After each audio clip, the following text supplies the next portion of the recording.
Hello and welcome to part 2 of my blog for my game project, MarbleRuner.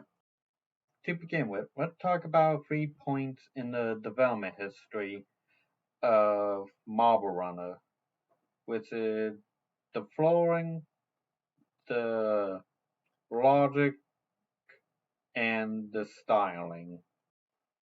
Let's start off with talking about the floor of each level. And before I continue, I just want to mention that while designing the floor, I kept in mind the 1990 wooden marble mazes that included some holes in the maze. And with that being in mind, when I was developing the floor, I first started off with planes objects.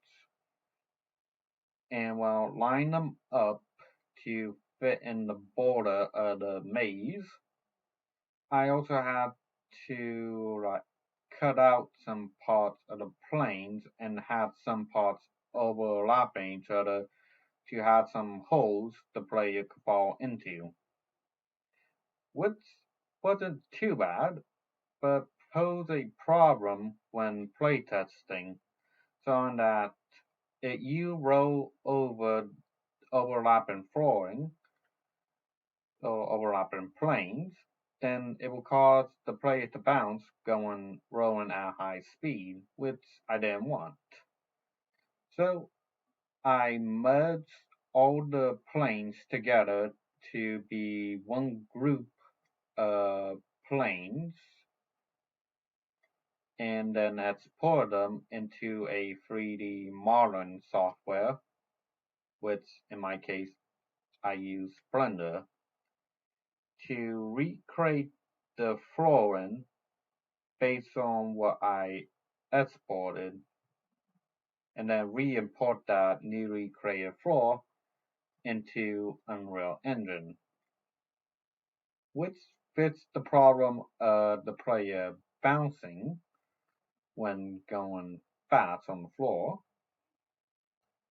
but did show some problems when importing from part of the floor just becoming invisible.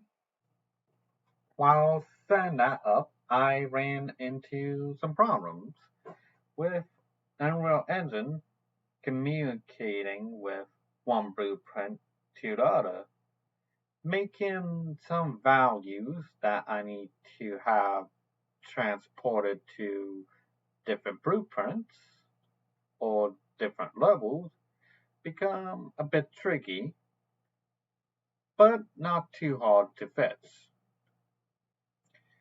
That including the level progression system, collecting objects, the level lock, and the ability to move between levels. But let's talk about the level progress system and the coin.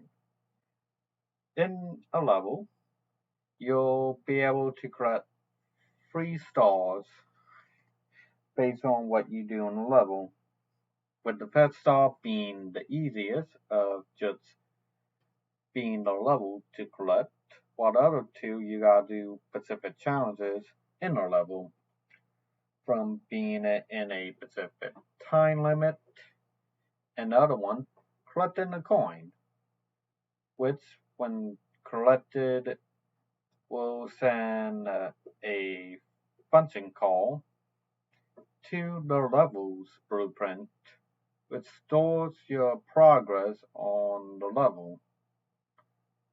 Once you beat the level, it considers how much time you took to beat the level and if you collected a specific object in that level.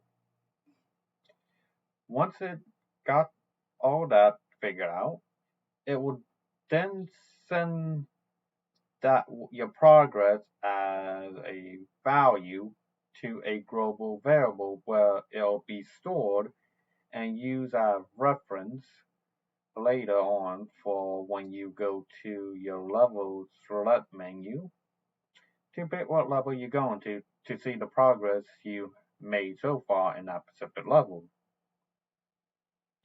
And then you also see a level lock system, which is basically a system where if you don't beat a specific level, you can't play this level. In this case, beat level 1 before you can play level 2. Which just basically prevent players from just going ahead and just being the final level in the world. And with that said, like, you can also move to levels, not from the level selection screen, but also from inside the level yourself. Once you beat it, you have the option to go to the next level, or just go to the level select menu to either play a all level, or just maybe play the level again. And with all that out of the way, let's talk about the part that kind of combines everything together, the style. So for World 1, I went for a attic theme.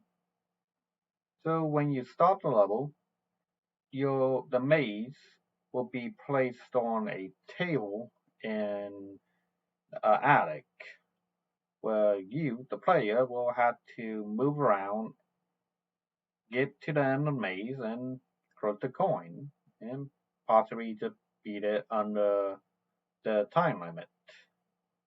Which collecting the coin and the time limit are optional if you didn't already guess.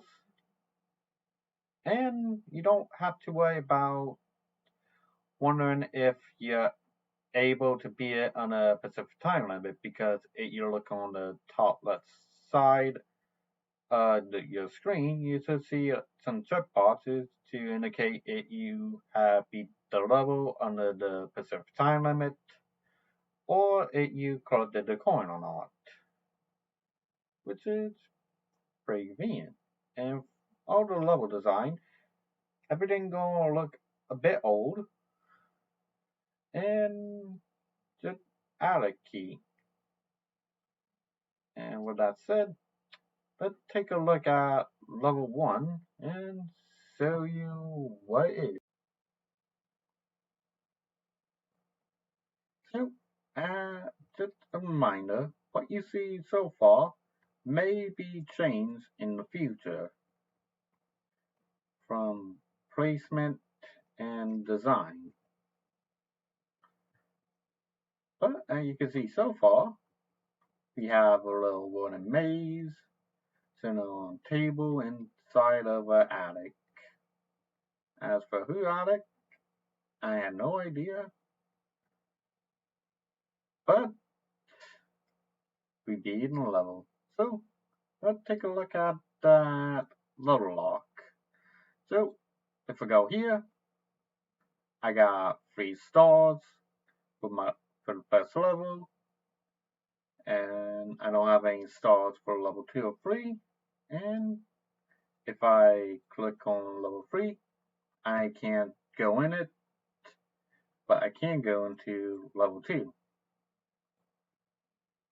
So let's go ahead and beat level 2. And this time I won't be collecting any coins, but to being it under the specific time limit.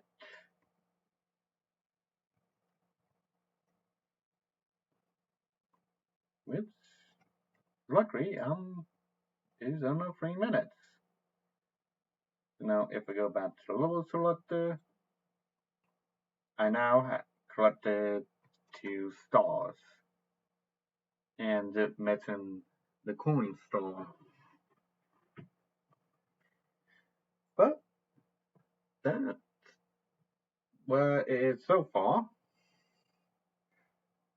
So if y'all enjoyed this video and like the progress being made on this game, leave a like and subscribe for any future videos on the development of the game, and hope to see you for the next blog.